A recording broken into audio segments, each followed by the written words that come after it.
Pelo sinal da Santa Cruz, livrai-nos Deus, nosso Senhor, dos nossos inimigos, em nome do Pai, do Filho e do Espírito Santo. Meu Senhor e meu Deus, creio firmemente que estás aqui, que me vês, que me ouves. A referência dos meus pecados e graça para fazer com fruto esse tempo de oração. Minha Mãe Imaculada, São José, meu Pai e Senhor, meu anjo da guarda, intercedei por mim.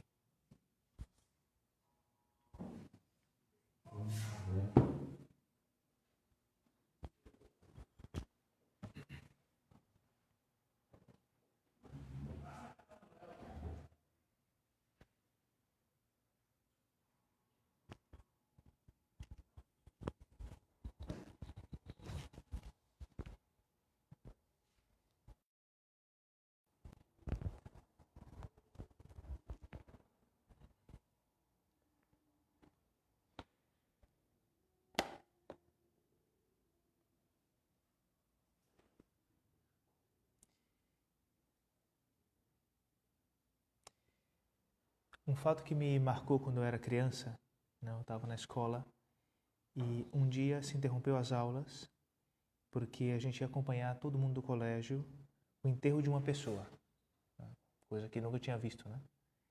Então era 94, e morreu o Senna, esse piloto brasileiro mítico, né? E de repente a minha escola parou para poder acompanhar, digamos assim, aquela despedida daquele piloto. E você vê que foi uma coisa muito emocionante, né? Uma coisa que marcou muitas pessoas, não? Deixou o Brasil com uma grande tristeza, né? Esse piloto, ele começou sua carreira na Fórmula 1 em 84. Já em 85, ele ganhou uma corrida. E aí ele foi crescendo. Ele foi ganhando o carinho das pessoas, porque era uma pessoa carismática. Ele tinha uma maneira simples de ser, um sorriso fácil. E isso conquistou o Brasil normalmente, né? O jeito de ser do argentino, por exemplo, é normalmente o mais oposto do que agrada o brasileiro, né? Esse jeito de ser assim, muito altivo, muito cheguei e conquistei, né? Mas o Senna era o contrário, tinha uma humildade, um certo sentido assim de que ele era ajudado pelos demais, né? E essa década de 80 era uma década em que o Brasil estava muito mal, economicamente, digamos, um país assim um pouquinho sem uma direção clara de onde seguir, né? E ele era um sujeito com muita personalidade e ao mesmo tempo muito simples. Então ele caía no gosto das pessoas. E o que acontece com isso é que você tem alguém para torcer. Faz muita diferença, né? Olha, eu tenho alguém para torcer. Se ele ganha, eu ganho. Então você estava lá cada domingo acompanhando as corridas, né? Se ele ganha, eu ganho. Em 88, ele foi campeão mundial pela primeira vez, né? Quer dizer, uma carreira até rápida, né? Ele já conseguiu chegar no ponto mais alto. Só que até então, ele nunca tinha conseguido ganhar uma corrida no Brasil. Ou seja, ele começou em 84, né? E chegou em 91, né? Ou seja, vários anos depois já, ele nunca ganhou no Brasil. Então ele tinha esse sonho, né, de ganhar na sua terra. Então, nessa corrida de 91, ele largou em primeiro lugar, né? Ele era famoso porque era muito bom em fazer pole position. E ele liderou essa prova do começo ao fim, né? Então estava em primeiro e o segundo colocado estava muito longe, né, nessa prova de 91. Então é claro que ele pensava consigo mesmo: é hoje que eu ganho, né? Hoje eu vou ganhar, né, justamente no meu circuito, né, no meu país. E quando faltavam 20 voltas para o final, né, que em Fórmula 1 é uma quantidade de voltas razoável, grande, né? O carro começou a apresentar problemas. E era um problema na caixa de marchas do carro, né? O carro de Fórmula 1 que ele dirigia, né, os carros dessa época, tinham 6 marchas e realmente você tinha uma alavanca de câmbio, né, onde você trocava as marchas, né, que nem nesses carros que não são automáticos, né? Então lá você também tinha isso. E aconteceu que uma das marchas, a quarta, emperrou. E essa marcha emperrou, não entrava, ele colocava lá força, mas a marcha não entrava, né? E isso supõe um problema grande, porque em Fórmula 1, milésimos contam. Milésimos de segundo contam, né? Então você tem um problema grande e você tem uma suboptimização do teu motor. Ele não está totalmente otimizado, né? Porque você está na rotação errada quando você vai trocar as marchas. Então ele tinha que manejar aquela situação de uma maneira bastante cuidadosa, né, para que ele pudesse, digamos, ter a rotação adequada na hora de sair da curva, né, para poder acelerar corretamente, para poder dar o máximo do desempenho do carro, né. Sem uma marcha, você está comprometido seriamente. Então o que aconteceu foi que o adversário dele, que estava em segundo, começou a se aproximar. E se aproximava, curva após curva se aproximava, né. Então ele foi levando aquela situação ao limite, né. E para piorar, quando faltavam 7 voltas, né, ele continuava mantendo aquela sua posição, né? Porém, ele começou a perder outras marchas. Né? Foi perdendo sequencialmente marchas importantes também, e no final sobrou só uma. Sobrou só a 6ª marcha, né? Então ele tinha que correr mantendo o carro, né, numa rotação muito alta, a rotação do motor, né? Num carro normal, a gente normalmente troca de marcha, não, quando você vai se aproximando de 3, não? 3.000 rotações por minuto, né? Então, se você chega no carro até ali, você vê que o carro já está pedindo, né? Faz muito barulho e tal, né? Um carro de Fórmula 1, ele normalmente vai girar, digamos assim, normalmente entre 13 e 18.000 RPM, né? Então, você vê o nível de diferença, né? Então, ele tinha que estar ali mantendo, digamos, a rotação alta para conseguir manter o carro, digamos assim, sem apagar aquele motor, né? Que senão já era. Então ele tinha que fazer uma força muito grande, né? Quando você está dirigindo um carro normal e você está com muita velocidade na curva, você percebe que ele te joga para fora, né? E que você tem que fazer uma certa força no volante, né? Então imagina você dirigindo uma velocidade muito alta, fazendo curvas muito fechadas, né? Então ele estava exigindo um esforço dele muito grande, muito grande. Ainda mais que tinha que passar as marchas, fazendo muita força, né? E o Senna, né, ele tinha que conseguir manter aquela situação por o máximo de tempo possível, né? Porque o adversário dele se aproximava, e se aproximavam, né? 7 voltas é muito tempo, muito tempo. Então seu corpo não estava aguentando mais. E ele dizia o seguinte, que eu falei para mim mesmo, olha, eu desisto, não dá para seguir, meu corpo já não está aguentando mais, né? E ele falou que nessa hora ele começou a chamar por Deus. E ele disse que falava assim, Senhor, não é possível que depois de tanto empenho, tanto esforço, eu perca essa corrida. E ele falava que nesse momento assim que ele se dirigiu para Deus e falou para Deus cara a cara, né? Se dirigiu para ele pessoalmente, veio uma intuição, uma inspiração dentro dele que dizia assim, pode quebrar tudo, eu posso ficar sem nenhuma marcha e eu ainda vou ganhar essa corrida. E de fato, aquele final da corrida é emocionante, né? Todo mundo está vendo que o carro, né, que o carro está lento do Senna, né? O próprio narrador, né, o Galvão Bueno, fala assim, tem alguma coisa acontecendo. Está muito lento o carro, tal, né? Só que ninguém sabe o que é, né? Então se vê que tem algum problema, ninguém sabe o que é. Só se vê que o segundo colocado se aproxima cada vez mais. Então gerou uma apreensão nas pessoas, né? Todo mundo esperando que finalmente ele ia ganhar no Brasil. Então, você tinha 70.000 pessoas em Interlagos apreensivas. Será que vai dar mesmo? E chegou aquela volta final, não, e o seu adversário está ali na cola. Né? E o Senna passa em primeiro, não, para a alegria de todos. Não, toca o hino da vitória, que é um hino muito bem feito, né? Que é muito emocionante. Né? E o segundo colocado passa logo em seguida. Você vê que uma volta a mais era capaz do cara ter alcançado o Senna. Né? Realmente foi uma coisa assim, para ficar na história, né? Assim, digamos, do emocionante que foi, né? E ele começa a gritar pelo rádio, né? Se ouve. Ele grita uma frase só, que é assim, eu não acredito, né? E grita tal, né? Porque foi, claro, né? Ele pensava que não ia dar, pelo nível de esforço que ele estava, né? Tanto é assim que ele para logo o carro, né? E ele não sai do carro. Não sai do carro porque não consegue, né? Então, chega a equipe médica, tira ele dentro do carro, né, para mostrar assim, o nível de desgaste físico que ele chegou. Né? Levam ele, digamos, até o pódio, dão um troféu para ele, né, ele só segura o troféu, né, nem sequer levanta, né, pro alto. Né? Só segura e já entrega de volta, né, porque estava tão fatigado os seus músculos, né, que ele não podia nem segurar aquele troféu. Então foi algo emocionante, algo que é memorável. Né? Numa entrevista posterior, ele falava assim, Deus me ajudou, nós ganhamos essa corrida, eu e ele ganhamos essa corrida.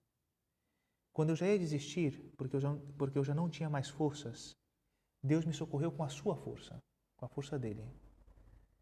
Né? Nós ganhamos, ele repetia, nós ganhamos. A força que me moveu é uma força que está acima de qualquer carro, de qualquer motor, de qualquer pessoa. Porque é uma força que vem do alto, que só pode vir Deus. Né? Então, muito bonito, né? A pessoa que atribui que aquele talento que ele tinha, que certamente era grande, não vinha totalmente dele. Que Deus o ajudava, que Deus tinha dado um dom para ele, tinha colaborado de várias maneiras para que ele pudesse chegar, digamos, onde ele estava, né? Então é muito bonito quando a pessoa reconhece isso e é agradecida, né? Então ele falava numa entrevista posterior, uma entrevista para nada mais, nada menos do que o prefeito João Dória Júnior, né? Prefeito de São Paulo, quando ele era jornalista, né? Então ele entrevista o Ayrton Senna aqui em Angra dos Reis, e nessa entrevista o Ayrton Senna fala assim: seja você quem for, seja qual for a tua posição social, né? Seja, você pode estar no nível mais alto, no nível mais baixo, tenha sempre uma meta alta na vida, né?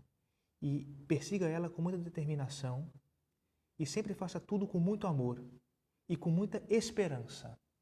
Muita esperança. Com muita esperança em Deus, que um dia você chega lá. De alguma maneira você chega lá. Né? A esperança, né? Esperar. Como é importante esperar. Muita esperança em Deus. Confiar em Deus. Quer dizer, eu não confio na coisa em si, mas eu confio em quem me promete, em quem pode me dar a força. Né? Esperar tem a ver com aguardar alguma coisa boa que eu ainda não tenho, mas que vai chegar.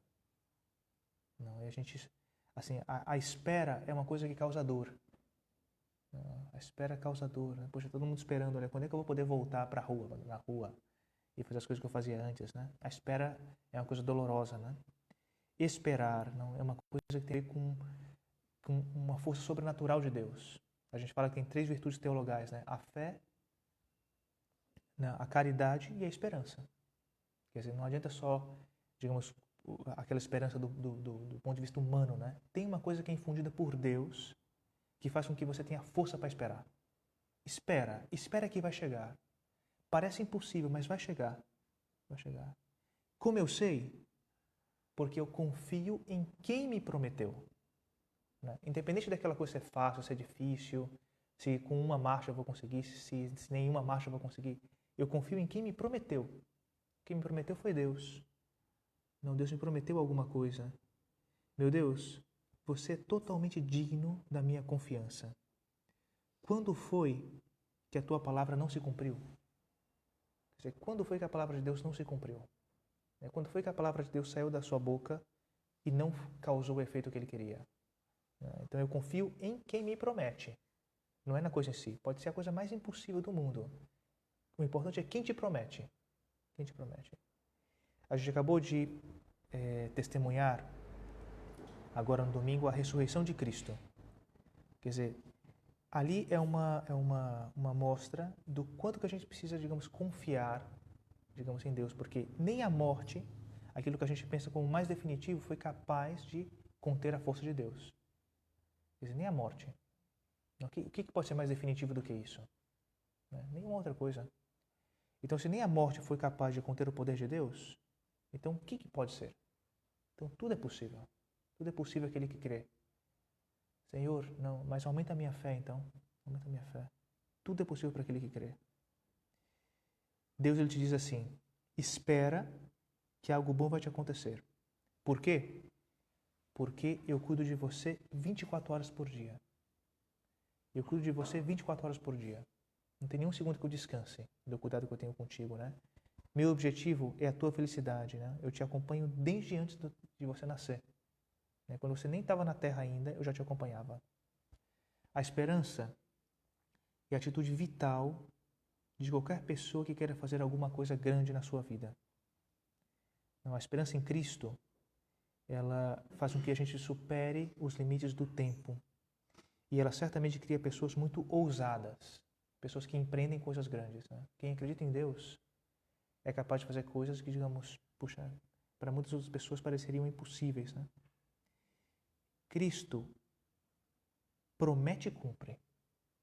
Ele promete e ele cumpre. Né? A gente acabou de acompanhar também na semana passada, né? Cristo ele é processado, é um processo totalmente injusto, né? Um julgamento injusto. Ele morre. Então pareceu um fracasso. todas aquelas palavras, digamos, de grande comoção que Cristo gerava, seu poder, né? Poxa, parecia que tudo aquilo ali foi um sonho, né? Porque morreu dessa maneira tão humilhante, né? E a gente viu, faz poucos dias, né? Os discípulos de Emaús vão caminhando por aquele caminho, encontram com aquele estranho que eles não reconhecem como Cristo e falam para ele assim: nós esperávamos que esse homem fosse libertar Israel. Nós esperávamos, a gente estava esperando por isso. Né? Os judeus, eles tinham toda a tradição que eles aprendiam lá na sinagoga, né? De que, puxa, olha, virá o Messias um dia, virá aquele que é o enviado. Né? Um dia ele virá. Então estavam esperando. De repente eles viram alguém que parecia que tudo confluía para ele, né? João Batista, o seu poder, né? Os cegos viam, os coxos andavam, os pobres tinham o anúncio do Evangelho, da Boa Nova, né? Então a gente esperava que ia ser ele. No entanto, morreu, né? Morreu e puxa vida, né? Era só tristeza, né? Só tristeza. Então Cristo começa a falar para ele das Escrituras, não? E fala, profeta por profeta, não? Salmo por salmo, em que tudo falava que já ia acontecer isso. Ele fala assim: será que vocês são tão curtos de inteligência? Olha o que está escrito aqui, olha o que está falando em Moisés, olha o que está falando em Abraão, olha o que está falando no profeta não sei aonde, no Salmo 100 não sei quanto, estava tudo lá. Né? Então aqueles homens, digamos, viram o seguinte: olha, Deus, ele falou que isso ia acontecer. Né? E depois reconhecem Cristo que ressuscita e tudo, né? Quando ele parte o pão. Então a ressurreição é a marca máxima da nossa esperança. Né? São Paulo, inclusive, fala: sem ela, nossa fé é vã. Que Deus ele mostra o seguinte: olha, por mais impossível que pareça, olha, se eu prometi, vai acontecer. Ah, não, mas a gente esperava que fosse ele, mas ele morreu. Não, mas nem a morte é capaz de conter o meu poder. Então ele vai ressuscitar. Né? Então, para que a gente tenha muita, muita esperança. Espera, Deus fala para você, espera. Espera que alguma coisa boa vai te acontecer. Né? 24 horas por dia eu tomo conta de você. Uma coisa que a gente sempre se surpreende, que certamente torna o nosso mundo melhor, é a criatividade. Não? E a criatividade tem a ver com aquelas pessoas que imaginam fazer o impossível possível. Então, aquela pessoa que tem a imaginação, né? Que ela sonha, não, e que ela rejeita aquilo que parece verdadeiro no primeiro momento, e é a maneira que ela descobre alguma coisa que é nova. Né? Então, Steve Jobs, que era o fundador da Apple, né? Ele entendeu que, puxa, olha, você precisa, digamos, ter muito investimento em ciência, em todas as coisas, na engenharia e tal, né? Mas ele sabia o seguinte, que os sistemas complexos nem sempre reagem de uma maneira linear. Ou seja, você pensa, olha, a expectativa é tal, mas muitas vezes aquilo te surpreende. E justamente a criatividade está aí. Né? Se humanamente nos surpreende a criatividade, imagine com Deus. Não, Deus, ele adora surpreender. Ele adora fazer surpresas. Ou seja, quando você não espera, quando aquele não tem expectativa daquilo ali, quando você parece que está tudo perdido, é exatamente ali quando Deus atua. Deus, ele adora surpreender. Ele adora surpreender. Né? Tinha um professor de física que ele era famoso porque naqueles seus diagramas que ele fazia, né, naqueles círculos, tal, né, para poder fazer as coisas, né, digamos, dos seus sistemas, ele desenhava figuras com linhas incrivelmente retas. Né? Então você vai lá no quadro, né, tal, né, e você só com um giz, de uma vez só, ele fazia uma linha ultra reta, né? Então perguntaram para ele assim: qual é o segredo de você fazer uma linha tão reta, né? Porque o cara vai fazendo a linha assim e vai tortando ela, né? Ele falou assim: é que eu sempre olho para o ponto final. Eu olho no ponto inicial e eu olho para o ponto final. Então eu marco o ponto final. Não perco de vista o ponto final. Então com isso eu consigo fazer a coisa super reta. Né? Se a pessoa vai acompanhando enquanto vai fazendo, não, ela vai entortando as coisas. Né? Então a gente tem que olhar constantemente para o ponto final. Né? Como você vai fazer, Deus já saberá. Deus já saberá, né? Porque, digamos assim, Ele sabe muito mais do que nós. Ele pode abarcar a realidade de uma maneira que nós não podemos. Não? Então, olha para o final. Olha sempre para o ponto final. Então, Cristo, esse que a gente viu que promete e cumpre, né? Que Ele mostrou nas Escrituras que Ele iria ter que sofrer para depois ressuscitar, Ele fala assim: na terra padecereis tribulações, mas não temam, eu estarei convosco todos os dias, até o fim dos tempos. Então, esse mesmo que promete e cumpre, fala isso para nós. Né? Ele diz assim ainda: no céu há muitas moradas. Vou preparar-vos um lugar. Estou preparando um lugar para vocês. Ele também nos diz: cuidai primeiro do reino dos céus e da sua justiça, e tudo mais vos será acrescentado. Quer dizer, cuida de mim, que eu cuido de você. Mas cuida de mim mesmo. Não cuida de mim mais ou menos. Cuida de mim com todo o teu amor, toda a tua mente, com todo o teu coração. No Evangelho, ele fala assim também: o reino de Deus vem a ser como um homem que joga semente sobre a terra.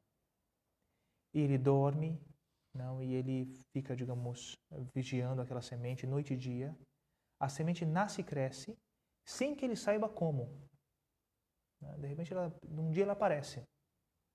Ele não viu como é que foi o processo das raízes que foram penetrando na terra, que elas foram adquirindo nutrientes. De repente, um dia sai. Porque a terra produz fruto ela sozinha. Primeiro erva, depois espiga e depois trigo maduro na espiga. Então a gente nunca pode julgar as obras de Deus pelo quão pequenas elas são no começo. Porque de uma maneira misteriosa ela dá fruto. Se realmente a gente trabalha por Deus. De uma maneira misteriosa dá fruto. Fruto que supera nossas previsões. São José Maria, ele gostava muito dessa frase, Quando a gente coloca as coisas nas mãos de Deus e confia realmente nele, se abandona nele, ele faz antes, mais e melhor. Antes, mais e melhor do que a gente esperava. Antes, mais e melhor. Então, confiar em Deus. Outro detalhe importante da esperança, é que ela é uma coisa tão importante que o demônio sabe que o caminho para nos perder é que a gente se desespere, que eu perca a minha esperança. Então, São José Maria, ele escreve assim: não pensemos que, nessa senda da contemplação, as paixões se calam definitivamente. Enganar-nos-íamos se supuséssemos que a ânsia de procurar a Cristo, a realidade do seu encontro e do seu convívio e a doçura do seu amor nos tornavam pessoas impecáveis. Embora não lhes falte experiência disso, deixe-me, no entanto, recordá-lo. O inimigo de Deus e do homem, Satanás, não se dá por vencido, não descansa. E assedia-nos, mesmo quando a alma arde inflamada no amor de Deus. Sabe que a essa altura a queda é mais difícil, mas que, se conseguir que a criatura ofenda o seu Senhor, ainda que seja em pouco, poderá lançar naquela consciência a grave tentação do desespero. Não esperar mais em Deus. Não esperar que Deus, digamos, ele é grandioso e que, digamos, a sua misericórdia é infinita e Ele está ali sempre para me resgatar, para me levantar pela mão. O mal leva a gente a ficar desesperançado. Contemplar a nossa fraqueza, a repetição dos nossos erros, a maldade dos outros. Então a gente pode ficar cínico. A pessoa cínica é aquela pessoa que ela já não acredita mais no bem. Será que o bem é possível mesmo? Olha, eu estou vendo que está cada um cuidando de si mesmo. Quer saber? Eu vou cuidar de mim mesmo e o resto, que se vire. Eu não estou nem aí. Eu vou cuidar de mim e pronto. É o cínico. Desistiu do bem. O amor, ele devolve a esperança. Ver uma pessoa boa devolve a esperança. Assim, a gente viu nesse fim de semana aí esse filme, A Beautiful Day in the Neighborhood, que conta aí a história lá do Mr. Rogers, E, assim, eu já conheci gente assim. A gente pode falar, é uma imagem caricaturesca e tal, Eu já conheci gente assim. Talvez alguns de vocês também conheçam, Gente que você vê que o seu empenho real é trabalhar pelos demais. E o cara faz de tudo para trabalhar pelos demais, É claro que aquilo ali é uma maneira de ser, Mas, por exemplo, a gente olha para São Paulo, que é bem diferente dele, e no fundo é aquele mesmo espírito aguerrido de fazer o bem pelos outros. Ou Madre Teresa de Calcutá, ou o que seja, Quer dizer, a gente vê no Evangelho exemplos de pessoas que eram cínicas e que elas contemplando uma pessoa boa, mudam. A gente fala muito de Maria Madalena, Quer dizer, ela contempla a bondade de Cristo e, de repente, ela muda totalmente de vida. Tal ponto, digamos, ela ganha, digamos, o seguinte, menções no Evangelho, Coisa que não acontece com todos os personagens. O próprio Zaqueu, Esse homem, digamos, que era um cobrador de impostos e que muito provavelmente roubava, Então ele vê Cristo, está disposto a ouvir Cristo e Cristo fala assim: Zaqueu, desce da árvore, tal, hoje eu vou comer na tua casa. E aquele encontro com Cristo muda a sua vida. Ele fala, Senhor, a todo mundo que eu defraudei, eu vou devolver tal, né? Aquele homem muda. E Cristo fala assim, hoje a salvação entrou nessa casa. Quer dizer, contemplar uma pessoa boa te dá esperança de novo. Dá esperança de novo, né? O próprio Pedro, a gente olha para ele, né? Ele nega Cristo e depois ele vai ser o príncipe dos apóstolos. Quer dizer, que isso não tira esse título dele. Mesmo ele tendo negado, sabe, fazia pouco tempo, né? Então a gente tem que pedir para Deus o seguinte, meu Deus, que eu devolva a esperança para as pessoas com a minha vida. Contemplar uma pessoa boa devolve a esperança para as pessoas. A pessoa ela é um antídoto contra o cinismo. Aquela pessoa que não acredita mais no bem, né? Poxa, ela vê uma pessoa boa, a pessoa, digamos, olha, não é verdade que o bem não existe. Não é verdade que está todo mundo cuidando só do seu. Não é verdade. Tem gente que é boa. Então, a gente tem que pedir isso para Deus. Meu Deus, olha, que com a minha vida eu devolvo esperança para as pessoas. Né? Nós somos chamados a fazer isso. Uma pessoa que trabalhava lá em São Paulo, né? Morava na minha casa e contava uma historinha que era o seguinte, que ele estava no seu trabalho e tinha uma pessoa lá que era... Já tinha algum tempo que trabalhava lá na equipe, né? Mas era uma pessoa assim, um pouco mais reservada e tal, né? E assim, um pouco assim, bem focada naquilo que estava fazendo e tal, né? Então, digamos, não tinha conhecido muita gente ainda, mas tinha uma pequena comemoração mensal lá dos funcionários, né? Uns comes e bebes que o pessoal trazia todo mês, né? E esse cara, digamos, estava um pouco isolado, nem era daquela equipe, mas essa pessoa foi lá e falou com ele, olha, cara, olha, todo mês a gente faz uma coisa assim e tal, né? Desce, vamos lá um pouquinho e tal, você gostaria de me acompanhar e tal. E o cara, ele ficou encantado com aquilo ali, né? Assim, uma coisa, digamos, um pouco desproporcional, né? Você pensa assim, poxa, uma coisa normal isso daí, né?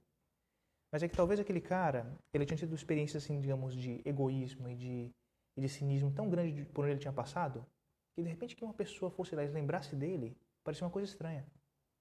Então aquele cara ficou super agradecido e viraram grandes amigos, né? Por causa disso. Então, lembrar disso, olha, eu com a minha vida, eu posso dar esperança para uma pessoa. Eu posso resgatar ela do cinismo. Tem um livro que fala muito da esperança nessa Sagrada Escritura, que é o Apocalipse. Né? O livro do Apocalipse, da revelação, né? E nesse livro se fala muito, por exemplo, desse momento em que Cristo revela, olha, haverá trigo e joio crescendo ao mesmo tempo. O trigo e o joio crescerão ao mesmo tempo. Né? E são plantas muito parecidas. Né? E falam assim, vamos lá tirar o joio? Não. Espera, digamos, até chegar ao final da colheita. Porque aí eu vou lá e separo os dois. Né? Porque um cresce mais do que o outro. Né? Então é fácil de tirar. E então a gente vai ter que conviver com o mal até o final. No entanto, pode esperar que Deus, digamos o seguinte, velará por nós. Porque Ele prometeu. Tudo que Deus prometeu, Ele cumpriu. Né? Então tem nesse livro do Apocalipse, né, fala dessa porta aberta, não por onde entram os santos, e os santos contemplam a vitória do Cordeiro, e o Cordeiro no final chegará e vencerá o mal, né? Então, quando está naquele desespero todo, né, digamos assim, do mundo na sua destruição, então os que estão lá contemplando a Deus falam assim, até quando você vai esperar para fazer justiça? Falam para o Cordeiro, né? E o Cordeiro fala assim, até que se completem o número dos escolhidos. Enquanto não se completar o número de pessoas que, digamos assim, se salvarão, Deus ele manterá esse mundo, cuidará de cada um de nós. Né? Então tem um número de pessoas que, digamos o seguinte, Deus já viu, né? Não é que, digamos assim, Deus determinou, você vai salvar, não. Cada um, digamos assim, Deus já viu o que vai acontecer conosco, né? Pois enquanto não se complete, não terminará o mundo. Né? Deus manterá e virá uma fase, virá outra, né? A gente acabou de ver aqui, a gente começava a meditação falando que na década de 80 foi um período ruim do Brasil. Né? E, no entanto, a gente passou por aquilo, sobrevivemos, né? Muitos aqui passaram por essa época, né? E tal, e passou outras e tal, né? A gente tem que ser muito esperançoso, né? Olha, puxa, passará o tempo, mas, digamos, tem alguém que cuida de mim 24 horas por dia, né? Que não descansa de cuidar de mim. Então, isso tem que me levar, digamos, a estar sempre sereno, sempre em paz. Né? Então, uma esperança que seja, digamos, uma esperança intra-histórica, ou seja, dentro da história, não tem sentido. A esperança de verdade tem que transcender o tempo. A esperança em coisas só aqui da Terra, ela termina por destruir as pessoas. porque tudo nessa vida passa. Nada está conquistado para sempre, né? Então a gente tem que diferenciar as esperanças, plural, da esperança. Não, esperanças versus esperança. Então, as esperanças são as pequenas coisinhas que a gente de alguma maneira conta aqui na Terra, que podem ser ou não ser. Certamente elas não definem a tua felicidade. Agora, a esperança, essa, digamos, essa confiança que Deus me salvará e salvará aquelas pessoas que eu amo, então isso dá uma grande força para nós. Uma grande força para a gente continuar, né?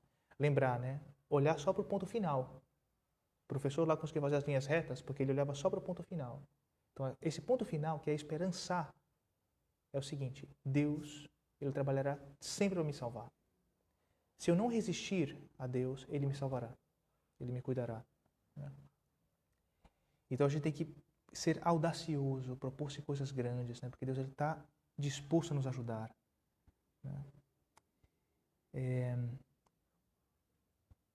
Os gregos, eles certamente eram os grandes filósofos, né? Eles se colocaram todas as questões fundamentais, né? Só que eles não tinham um Deus pessoal, um Deus que se interessasse por eles. Então eles eram fatalistas. Não, eles percebem, olha, tem gente que nasceu para ser feliz, tem gente que não nasceu para ser feliz. É simples assim, né? Eram fatalistas. O cristianismo não. A gente tem uma história da salvação, que Deus ele vai desenvolvendo as coisas pouquinho a pouquinho. É um Deus pessoal, que eu trato com ele tu a tu, né? É muito bonito essa coisa do Senna, porque ele fala com Deus. Meu Deus, não é possível que eu e você fizemos isso, Ele conversa com Deus. Né? Então é um Deus pessoal que eu posso me dirigir para Ele. É um Deus bom, todo-poderoso, e isso sustenta a tua esperança. Só com tuas forças você não pode garantir nada. Agora com Deus, sim. Para terminar nossa oração de hoje, vamos pensar em Nossa Senhora, não? Porque ela acompanha Cristo até o final na sua cruz. Ela chora, sofre pelo seu filho, mas ela não se desespera. Ela não fica histérica. Ela não mantém a sua compostura. Não. Chora com grande dignidade, sofre com dignidade. Né? Então, é claro que a gente vai sofrer na vida, mas eu preciso sofrer com dignidade. Sabendo o seguinte, olha, eu estou passando um momento mal nesse momento, de preocupação talvez, porém, eu tenho que olhar para o ponto final. Deus, que é o meu Pai que me ama com loucura, me cuidará e me salvará.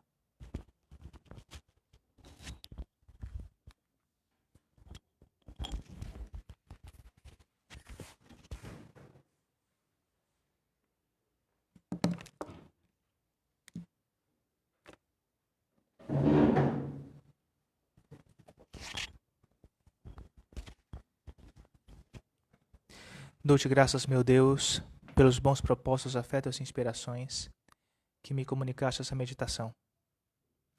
Peço ajuda para os pôr em prática. Minha Mãe Imaculada, São José, meu Pai e Senhor, meu anjo da guarda, intercedei por mim.